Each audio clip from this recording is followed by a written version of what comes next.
Welcome to A Taste of AZ podcast. Before we get into today's episode, we want to announce that A Taste of AZ magazine will be switching to a paid subscription starting on January 1st, 2024. Until then, you can visit us at atasteofaz.com/subscribe and name your price for the entire 2024 magazine year. You'll get 4 issues for whatever price you decide, and they will each arrive at the beginning of the quarter. With that said, don't forget to subscribe to our email newsletter, and let's jump into today's episode. All right, well, the music has started here at BKD's Backyard Joint. I think that's the full name, right? Yes, sir. BKD's Backyard Joint. I like the name of that. That's a great cool name. Yeah. Shout out to Chef Mark Coakley for allowing us to record here. I'm looking forward to having his lunch afterwards. 100%. Great guy, great food. Yeah. You've known him for quite a while, right? I have, yes. Yeah. We go way back. Probably not something I want to put on a recording, but yeah, he's a great guy. What, on how you guys met? Exactly. Yeah. Exactly. There's controversy involved, but needless to say, the circumstances have led to a great friendship. Yeah. So. There you go. Perfectly said, Matt. Perfectly said. Well, Matt, welcome to the show, dude. Thank you. Very excited to get you on the show. I've heard great things about you. No, stop it. Thank you. I have. Well, then as we're setting up, the Mark's rep from, I think, Cisco, right? Right. Came, and he had heard of you. Correct. Heard great things about you. It was almost like you set that up. Did you set that up? I've never met the guy, to be honest. Sorry, but... No, I love it, man.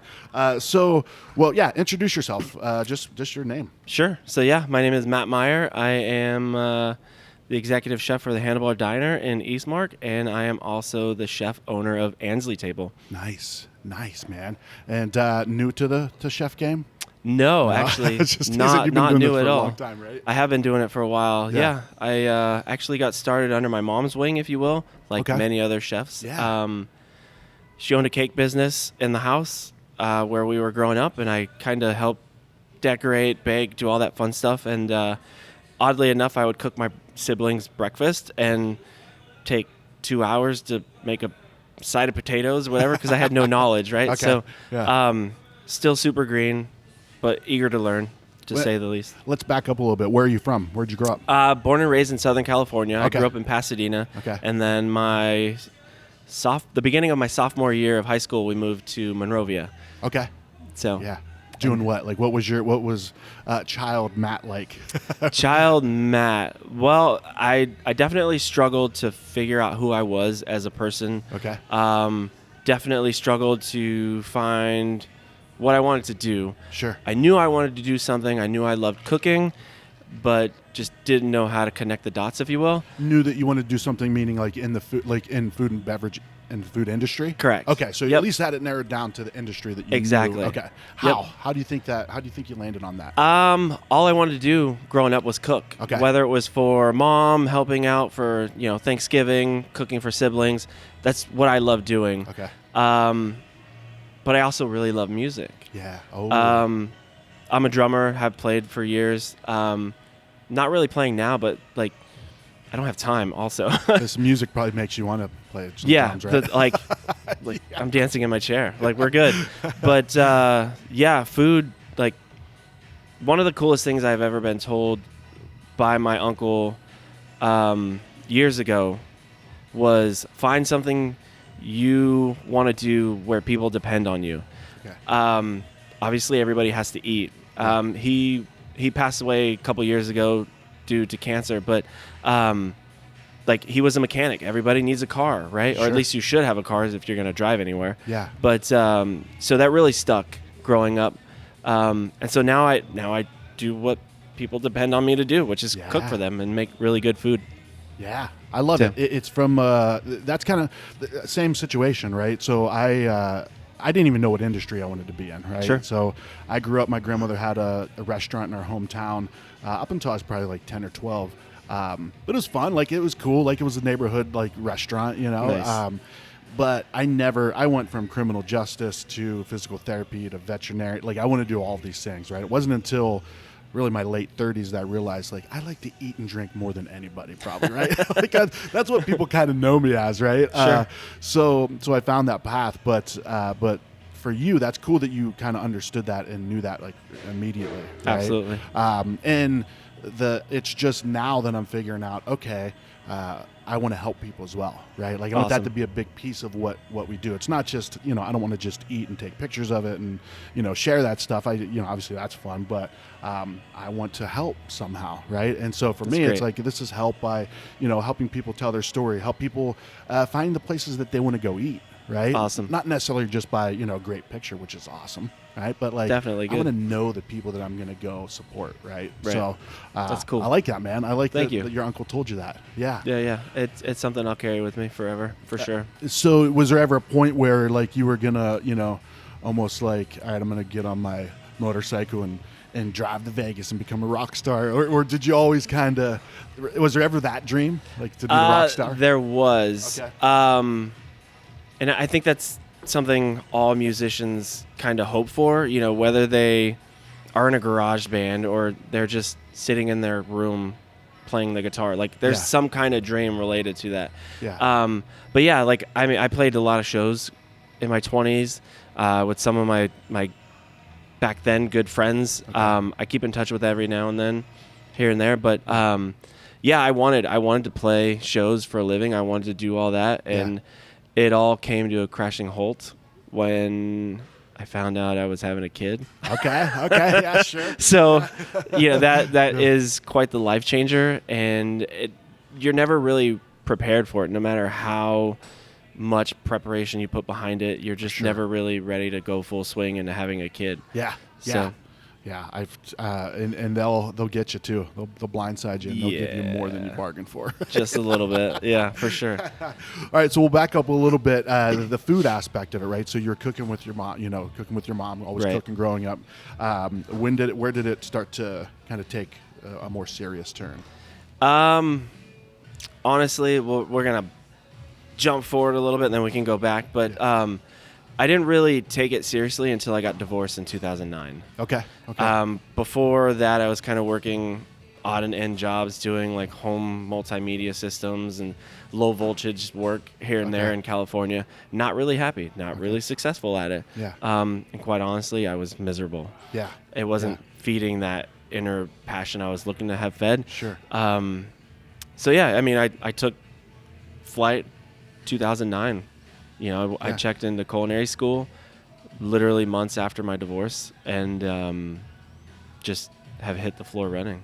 Culinary school out here? Yes, okay. I went to, we're kind of skipping around, but I'm sure we'll hit details to kind of piece the story together. Yeah. But started at Le Cordon Bleu in Scottsdale. It was during the time where they were transitioning from Scottsdale Culinary to Le Cordon Bleu. Okay, gotcha.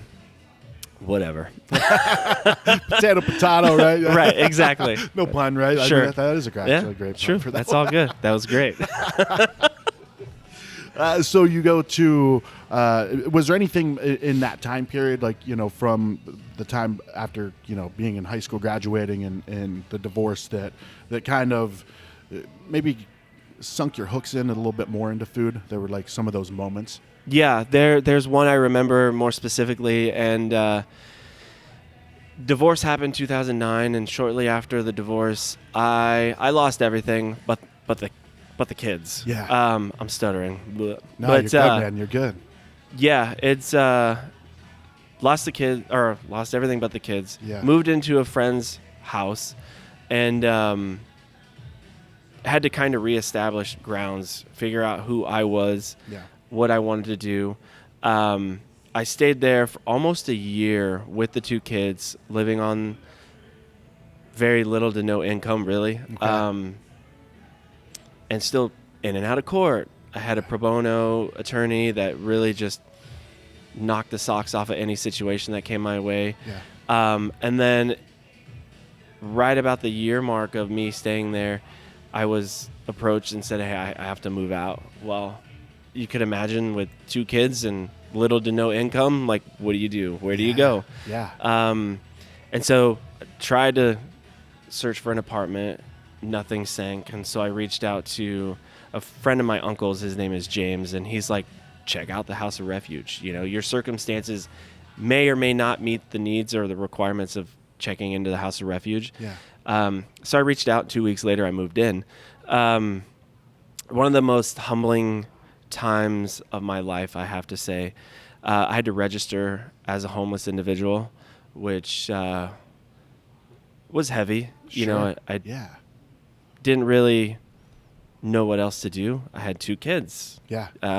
At least I had a roof and a room for them, if you will. So I did it. I lived it for 2 years, but I was then a student worker at culinary school, and I was like working super part-time hours, making $10 an hour. Okay. You know, like not something to write home about in any way, shape, or form, but doing what you had to do. doing what I had to do. Yes. And so I remember getting into class and having practicals where I make all this really cool food, and I'd pack it up and take it home for the kids and let them eat. And 9 times out of 10, I'm going to bed without a meal. But my kids are fed and life is good, right? Yeah. I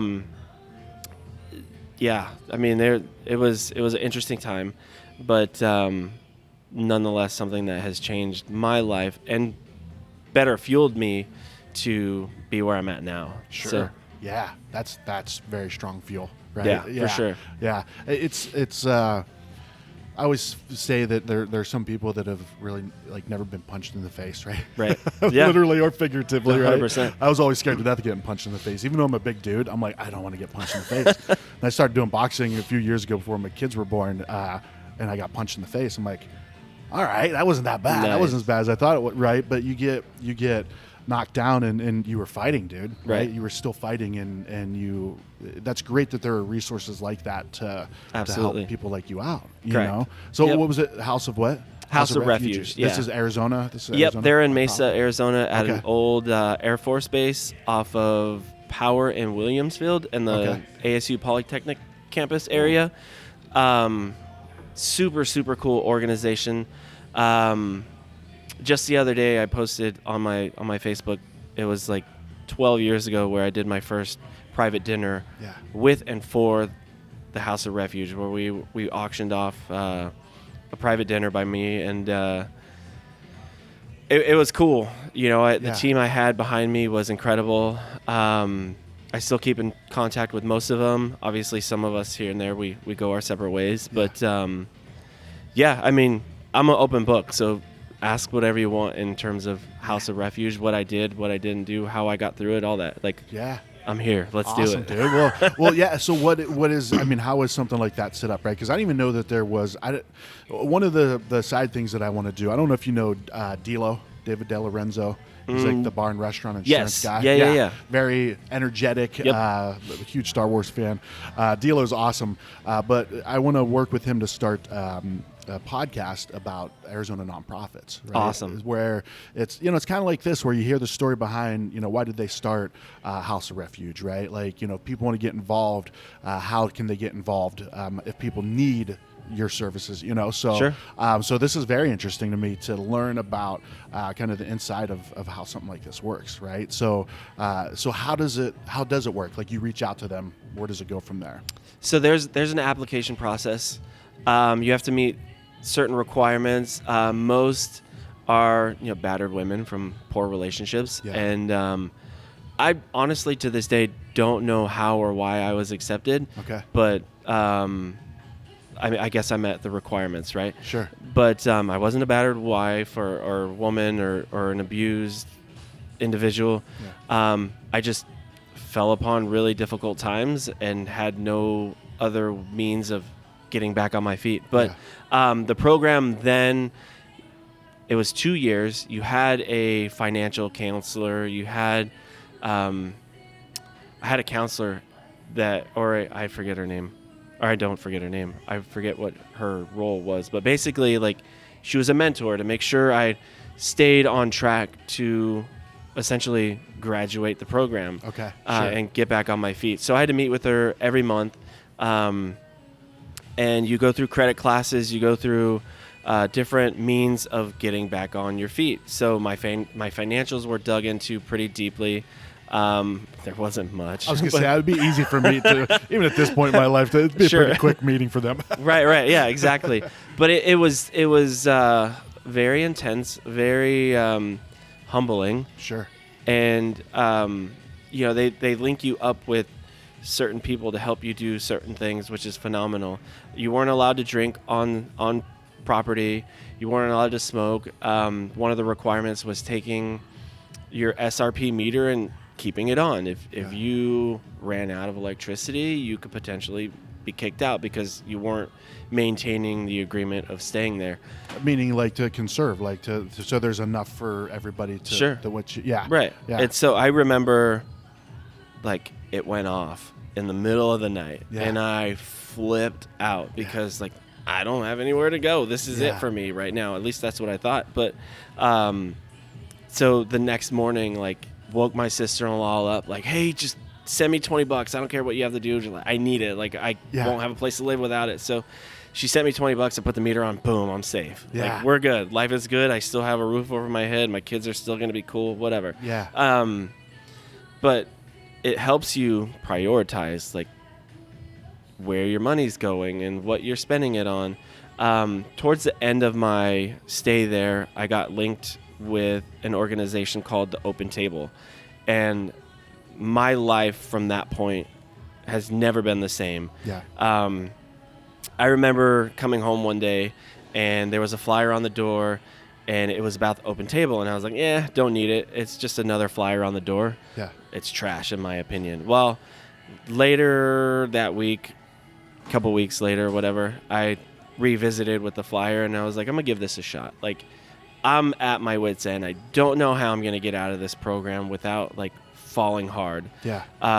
These people seem like they could do even more than where I'm at right now. So I reached out and I met a couple nights later the 12 people on my team. At the time, one person was taking care of the car, one person was taking care of financials, another was taking care of an attorney. Every person on the team had a certain responsibility to dive in and take care of one aspect of my life. Yeah. Okay. Yeah. Like, what do you do? Like, yeah. It's kind of nerve-wracking. Sure. You don't really know these people, but you're trusting that their intentions are going to be best for your situation, your need. Yeah. Obviously your outcome. So they dove in. That's kind of scary. Sure. Well, it's like I don't like when anybody tells me like, hey, you need to do this on Right. one little thing of like something that's really inconsequential. Right? Exactly. But to have every aspect of your life. Oh, like, 100%. Yeah. Yeah. Wow. I remember Troy to this day was in charge of my finances. Little finances that they were. Yeah. But I'm a gas station whore. I don't know if I can say that, but whatever. Yeah, like, absolutely. I love stopping at the gas station, grabbing a drink, grabbing those god-awful egg rolls at QT, whatever. I'm with you, dude. Like, the pizza or the burritos yeah, that have been there for 4 hours don't matter. Yep. Right. Like, it's good, great food Yeah. when you need it. Yeah, I might feel sick later, but whatever. It's doing its job now. For sure. So I remember I was having car trouble at the time, and they're like, okay, you have X amount of money in your bank account. Don't spend it. We're going to set it aside to fix your car. Yeah. Well, I don't know where the money went. The gas station's definitely gained all that money. But like, when you're on the go and your kids are fussy and you just need them to give you 5 minutes of peace and quiet, like, you stop at a gas station, you get a bag of chips, you get a drink, whatever. Sure. Like, you have that peace and quiet through that bag, through that drink. Yeah. And so I would do it. Yeah. And then it came to fix the car, and I'm like, oh yeah, I don't have any money. Right. Yeah, I don't know where it went. Sure. I really don't, but I did. Yeah. Yeah. And so I was lectured, and By Troy? Yeah, naturally speaking, and I don't hold it against Troy. Like, he was trying to help me prioritize, and I lost sight of that to kind of maintain my kids' sanity and my sanity. But ultimately, like, I missed out on getting the car fixed. Yeah. I still had the car. It still worked, but it wasn't 100%. But it's stuff like that just makes you really think, like, where's my money going? Yeah. Even today, like, Sure. I'll still do it. Admittedly so. Like, I'll still do it. Like, check engine lights on, but it's like 1 o'clock. The pizza's still fresh at QT. Right. I'm Like, gonna go and get a I piece, know yeah. if I walk in now, they're going to be setting that stuff up. Like, exactly. and I'm going to take it all. I'm going to eat it and, Feel move good. on. Yeah, and I'm gonna deal with the weird sound in my engine. Right. Yeah. Exactly. Like, clunk, clunk, whatever. I'm eating. It's good. Well, I mean, those are the things that, in theory is one thing, in application is completely different, right? Like, okay, I can understand overall, here's what the focus needs to be on. But man, in that moment when, 15 different life circumstances are all piled on top of each other, like, I don't give a shit about that oil change, man, or that leaking tire. I'll stop and get free air for the next, twice a day for the next whatever. Yep. But that's great you had those resources. And did I mean, obviously it helped you to kind of, I would think it would just put everything out on the table. You're forced to look at it, right? Yeah. Which I'm sure you use those skills today. Yes. Right? Yeah. Yes and no. Okay. A lot of it not necessarily. Because I am a survivor and I have survived, homelessness and the dark days of that. Like, I use that past or my past to fuel me today. Yeah. Because call it right, call it wrong, whatever. I feel if I don't stop pushing in every way I possibly can, I will fall back into homelessness. And I know that's not necessarily the truth. Sure. Because I have the support now and I have an amazing wife that will keep me leveled. But ultimately, like, I am super fearful of falling into homelessness again. Though my kids are older, one moved out, one's still at home. Like, it's a scary thing for me mentally. Yeah. Because I feel like if I'm at home and I've stopped and I don't have any job to do, or, the restaurant's doing well and I'm off, like, I feel like I'm missing something, and I feel like I'm gonna fall. Sure. I'm gonna fall back into the dark days that I don't really want to fall back into. So it's a very real thing for me on a day-to-day basis. I have to fight myself mentally. Do you see progress? I do see progress. Yeah. I just recently obtained a life coach about a month and a half, maybe 2 months ago. I don't know. But she's been great. I really didn't think I needed a life coach. Yeah. To be honest, until I lost my dad in December of last year. Man, I'm sorry to hear that. Thanks. Yeah. But once my dad passed, it kind of just opened the floodgates, and I needed help. And Adam Allison is a great friend of mine and a great mentor, a great friend, all around great guy. But one of his biggest things right now is everybody needs therapy in one way, shape, or form. And I could honestly say I agree with the guy. It's opened new viewpoints and perspectives that I would have never guessed on looking into. Yeah. But, man, like, you learn a lot about yourself. You learn just how broken we really are as individuals once somebody else is in your life dissecting every move, just in how I say things, how I perceive things. And a lot of that has to go back to the survival person in me. Sure. So. Sure. And I'm sure I deal with the same thing where it's, you kind of feel like it'll never go away, right? Even if you're making progress, you're like, okay, well, it'll never, and it might not, right? It might not, but, that's interesting that Adam said that. I love Adam. Adam is an awesome dude. 100%. We're gonna grab a beer here later, actually. So get it. When I'm in this part of town, man, I maximize it. There you go. Glad you set up a BKD's. Have lunch here. He makes amazing food. Yes. Then see Adam, Mark Ryan from Ripe Farms. Awesome. But no, it's. I agree. I agree because it's not like. In a way, I disagree with you in the aspect of. It does help open up the door of like we are broken, right? Sure. But then it also kind of helps sometimes when it's like that's normal, right? Like you're like, I'm feeling this way, like why? And they're like, okay, so you're stressed out because you don't like your career and you want to make a change, right? Yeah. Okay. Like right. They're like, oh shit. Okay, that's all right. It's not as bad as that. You build it up in your head, right? But it also helps you cut to the like, what is the real. Why do you feel this, right? Great. Why are you feeling this? And it goes back years, like you're 9 years old and you're like, holy shit. Oh, yeah. wow, okay, my prick of a stepdad was, you know, Correct. those Yeah. things that I agree with you. It really can help to almost to kind of clean the attic out a little bit. You know what I mean? Oh, yeah. So you said life coach, like, is it kind of, but you said therapy also. Is it both? Is it just kind of therapy through life coaching type of thing? Sure. Okay. It's both. You know, there are some days where I dive into the aspects of my dad, you know? Yeah. And then there are some days where it's like day-to-day work issues. How do I channel this to come off in a better way? Or how do I avoid this altogether, you Sure. know? Should I avoid it? Correct. Right? Correct. Like Yeah, most of the time, probably. Yeah, but exactly. Yeah.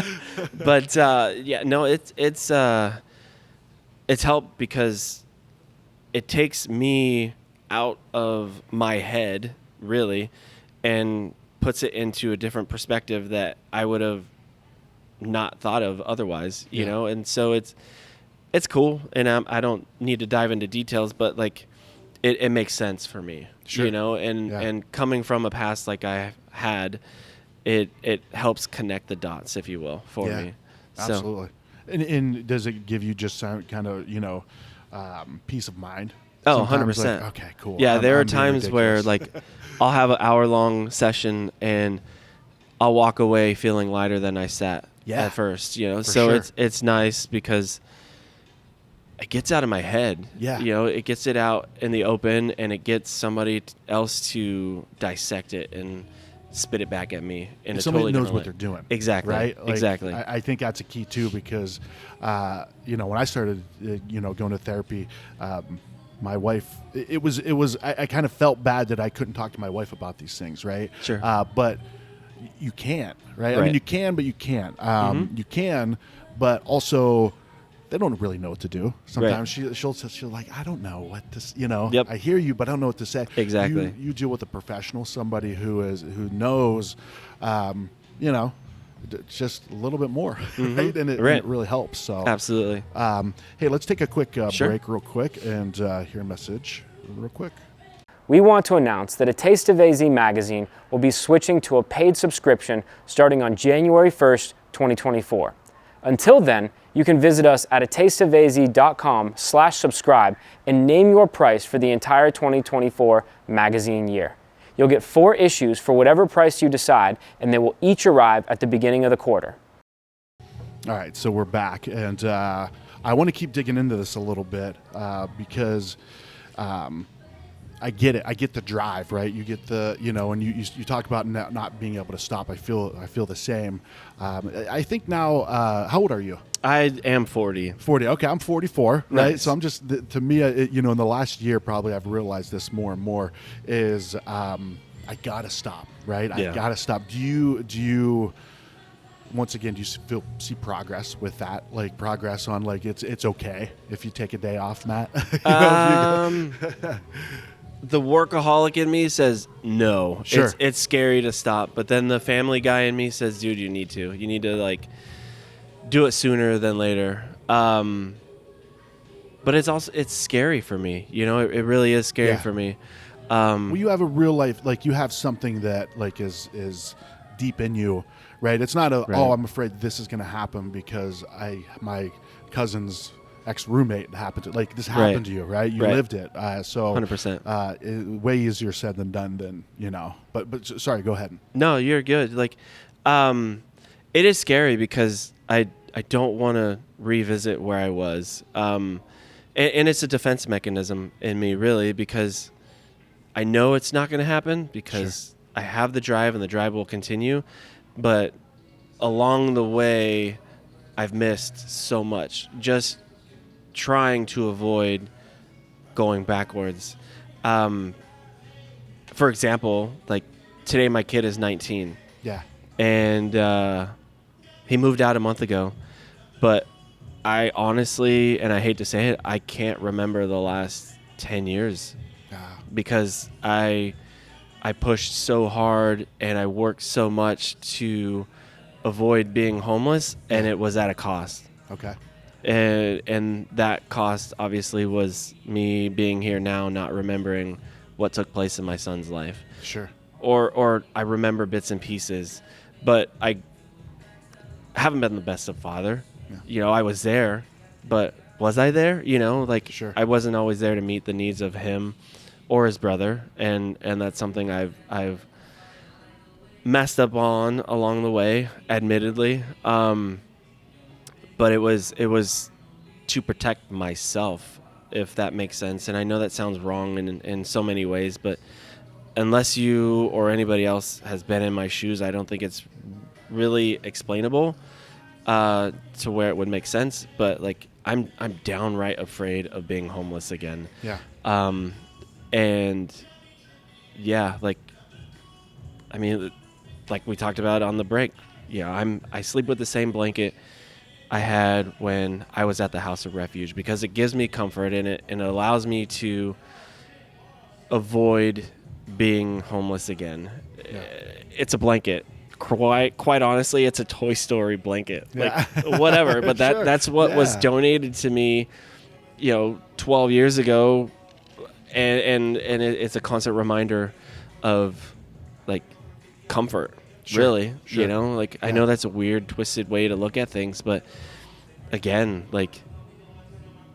unless you've been in my shoes or you're a survivor of homelessness, like I don't think it's something that can be explained. Sure. Yeah. So, yeah.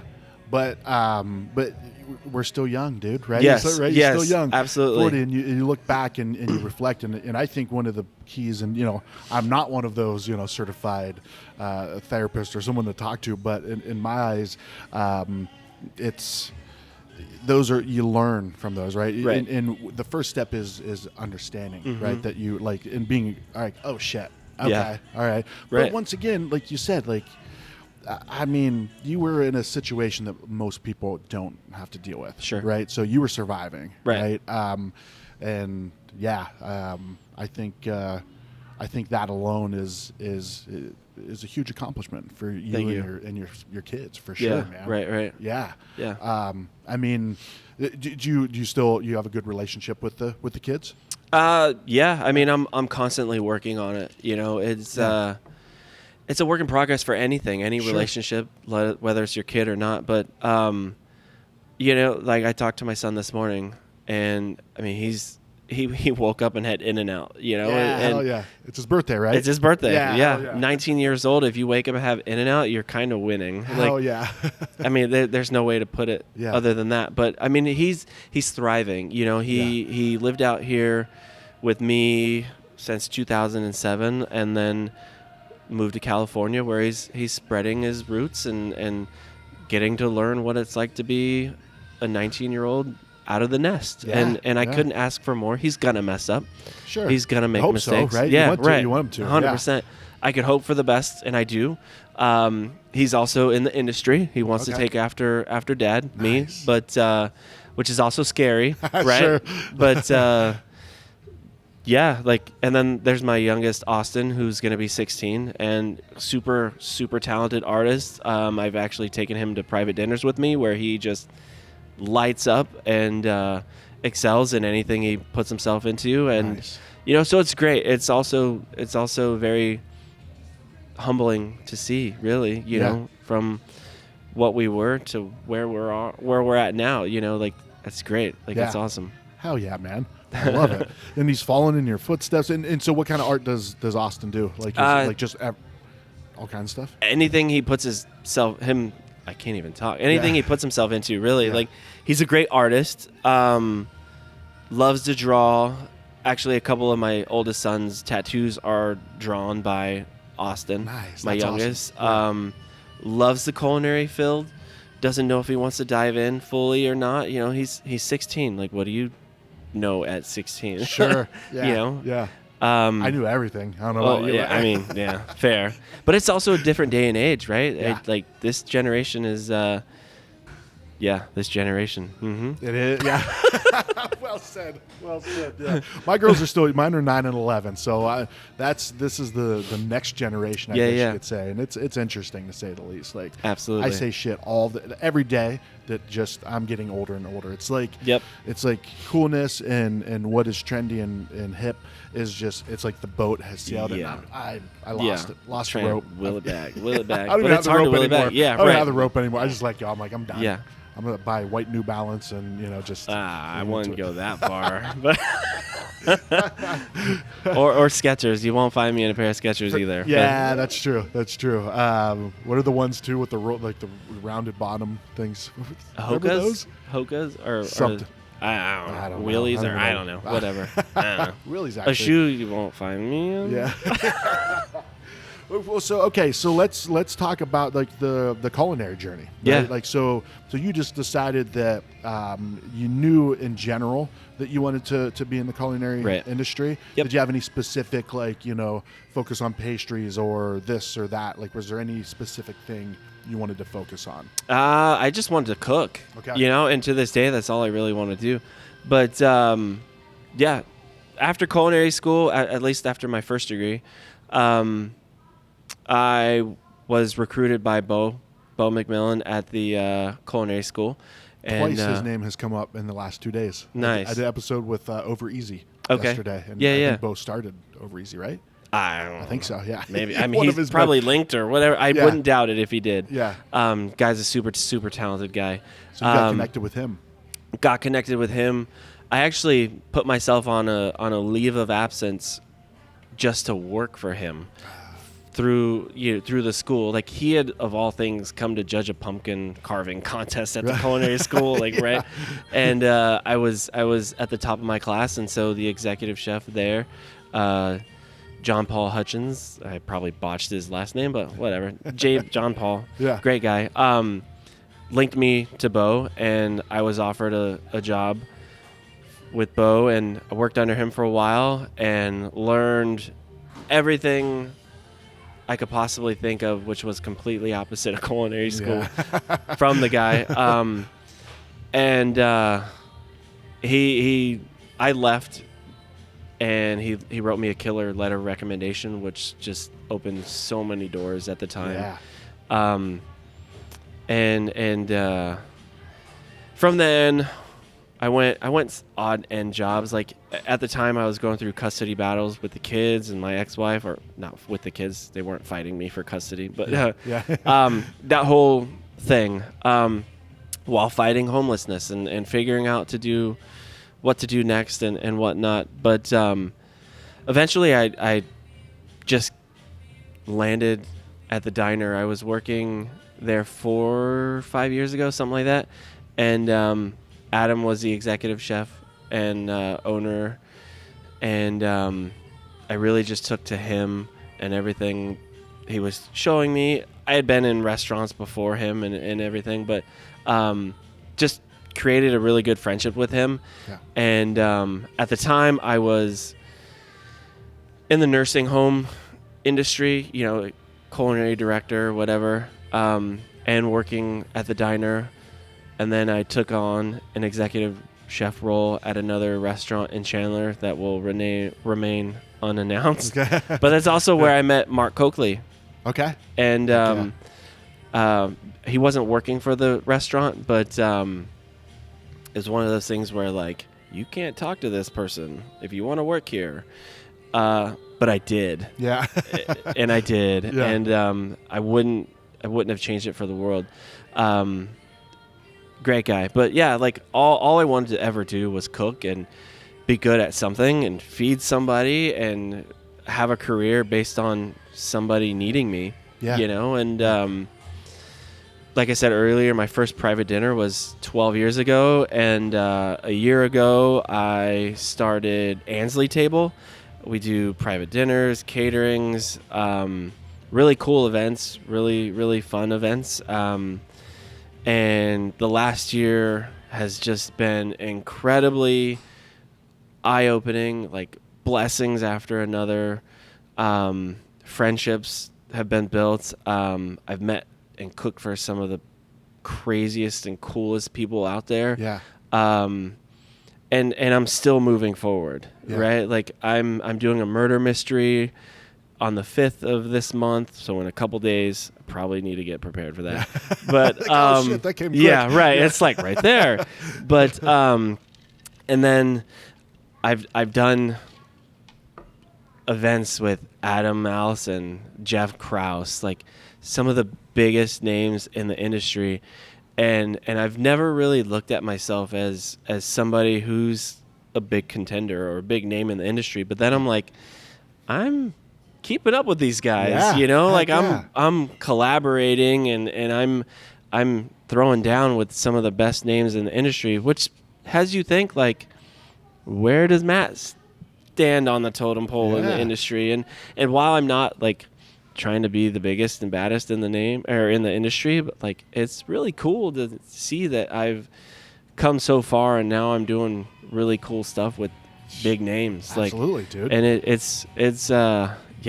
it's eye-opening. It really is. And it's also like a way for me to remember, like, stay humble, dude. Like, don't let it go to your head, you know? Sure. Yeah. So. But also give yourself credit, right? Like, yes. like celebrate those victories, and, right? You know, and then get back to work, right? But it's 100%. That is. I'm glad you said that because I think that's crucial. Like because I do the same thing. It's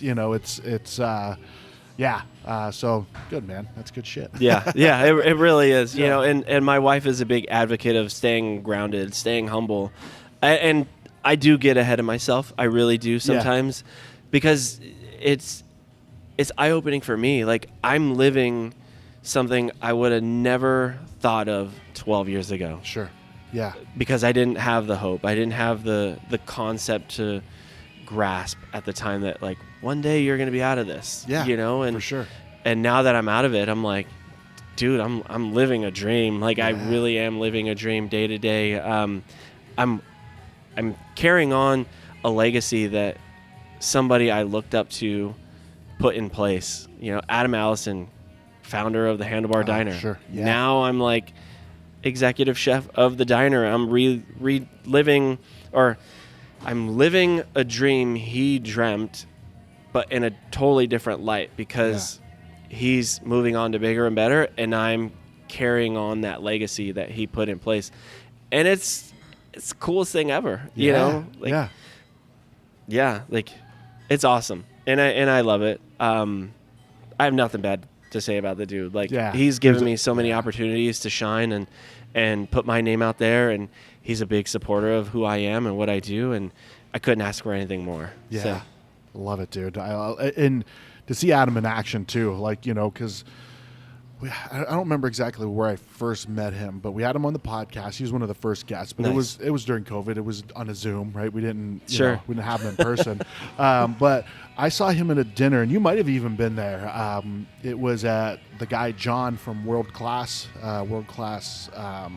Imports, World Class Argentina. He like just imports all kinds of crazy shit, like I don't know, shrimp, or I always say shrimp, but he's like, it's langostinos or whatever.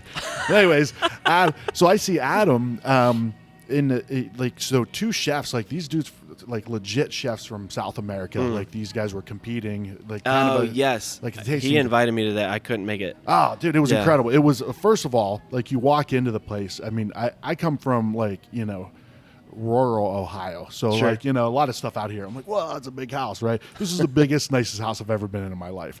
So it was like a party, but it was at a house, and there were literally supermodels lining the door when you walked in. I'm 6'2.5". They were all taller than me. I'm like, where am I?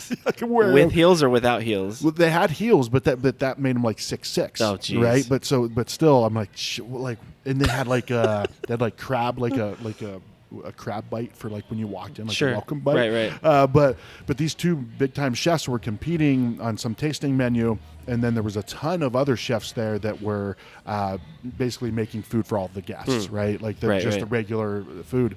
And Adam was in charge, right? And I knew Adam was a big deal, but just kind of the way he carries himself, I feel like he kind of plays it off a little bit, right? He's very smooth with it. He's very, it's very.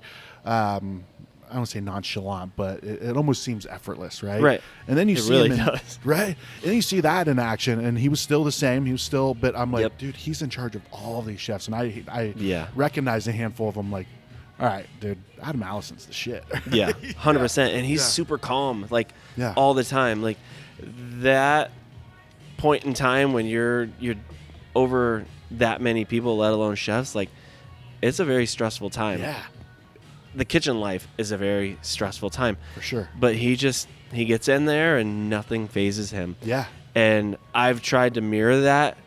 Doesn't always work. I'll tell you that. It doesn't always work. yeah, But yeah, that's something most people, if not chefs, need to really adapt to and kind of figure out how to be that way. Because at that point in time when you're that busy and things are super stressful, you have to have a sound mind and yeah. know to pivot at any given time without emotions involved. And he does it really well. Yeah. 100%. I couldn't imagine, dude. Like, Yeah. I struggle timing my burgers from the grill to like when I'm toasting the bun, right? That's for me and my family, right? So That's awesome. That's that's where I always say, hey, there's good cooks and there's good chefs, Right. Like, 100%. People can make some really good food, but man, put them back there at 6:00 on a Yeah. Friday, in March or April in Arizona, Yeah. you're gonna get your ass Whoa. kicked. Yeah. We're coming up on those times. Yeah, I know. It'll be fun.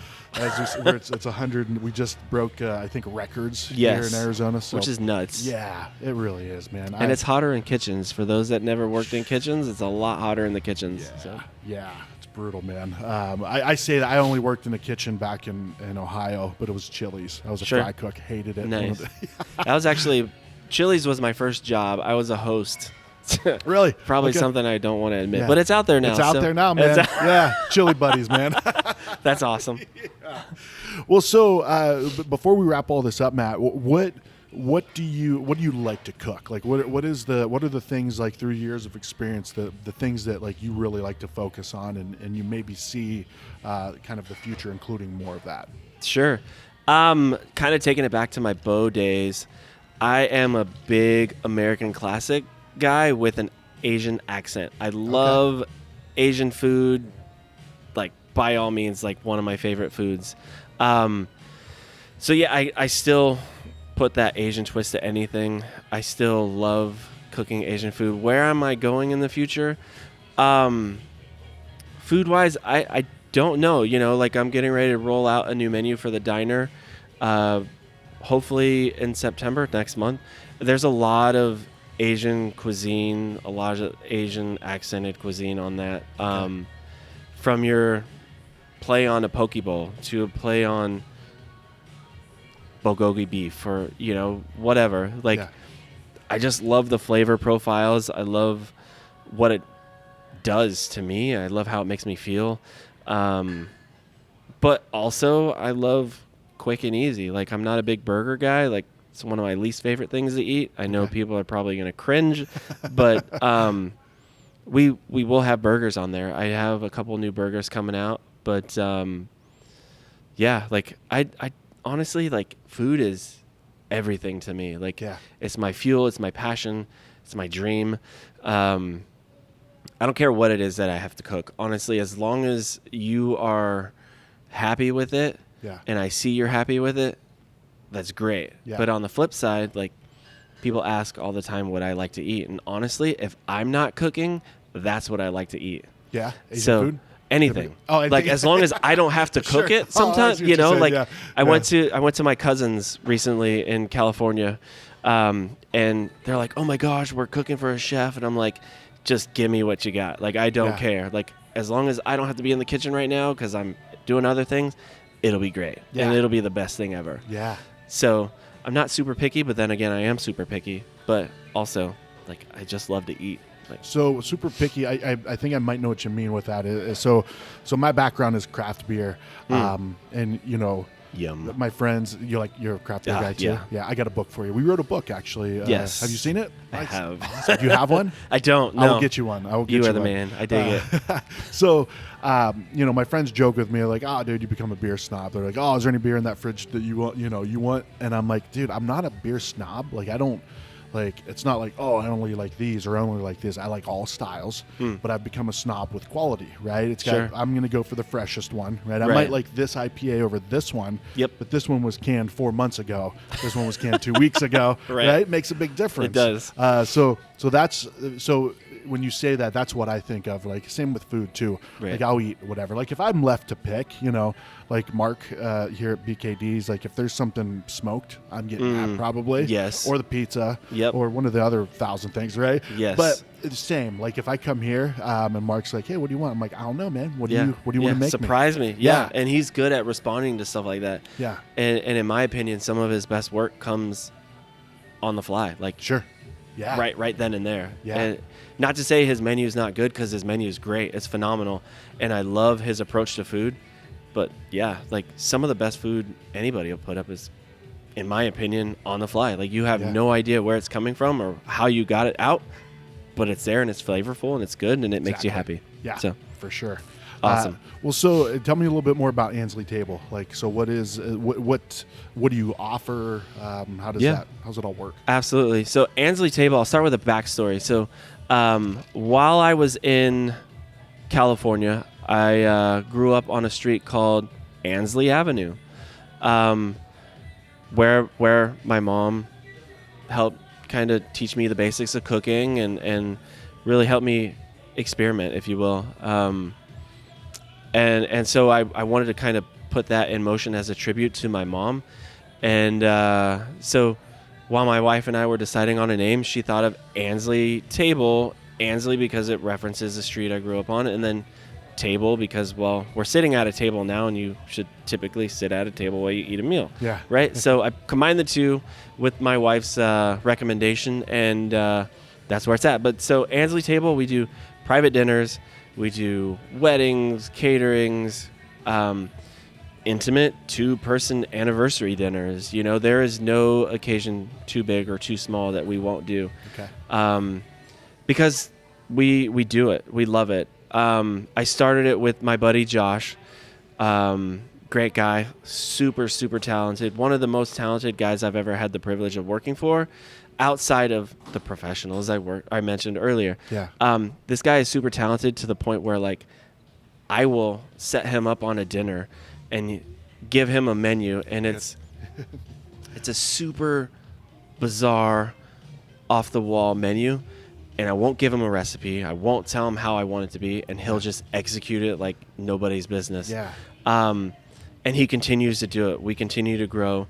And then I recently picked up Renee Vargas from The Perch in Chandler, who is also part of the Ansley Table team, if you will. But honestly, dude, we just love going into people's homes, cooking for them, making them laugh. We're some of the coolest guys, but also we're the biggest idiots when we're on the on stage. Yeah. I had a lady client a couple months ago. She texted me thanking me that the food was great, but the entertainment was even better. And it's just two guys having a great time. We're cracking jokes. We interact with the clients, with the people, like they're people ultimately. Yeah. And so we want them to make the best of having us there. So we are constantly working to please. We're people pleasers. So yeah, there's not much we won't do. We just love cooking for people, honestly. Yeah. And hoping to do bigger and better things. I like that. I like the it's an experience for them. It right? really is. Yeah. And I think there's different levels of experience that you can offer. It sounds like you've got a few layers deep, man. Yes. I like that. Yes. I like that, right? Yeah, because I've only experienced a couple of like private dinners, but some people they would just bring out the dish and tell you what it is, or other ones that would kind of explain a little bit more in depth, had a little bit more personality, but adding it even more, like you got a show of watching the chefs type of thing, right? 100%. I like yeah, that. It's great. Yeah, awesome, dude. Well, so how do people find you? How do people... AnsleyTable.com. That's ANSLEYTABLE.com. We're on Instagram. We're on Facebook. You could call us. The number, my personal number, 480-435-0039. Like, I'm always responding. Anybody that responds to a text or automated message, whatever, it's me. Yeah. So I'm very hands-on, DIY type of thing. Yeah, like I'm here. Please like, follow, share, whatever you got to do. Like, I want to cook for anybody, really. Love it, man. Like, Love it. Do you want to have a restaurant at someday, brick and mortar, or it's a little different world these days, right? You don't have to do that, very different right? world these days.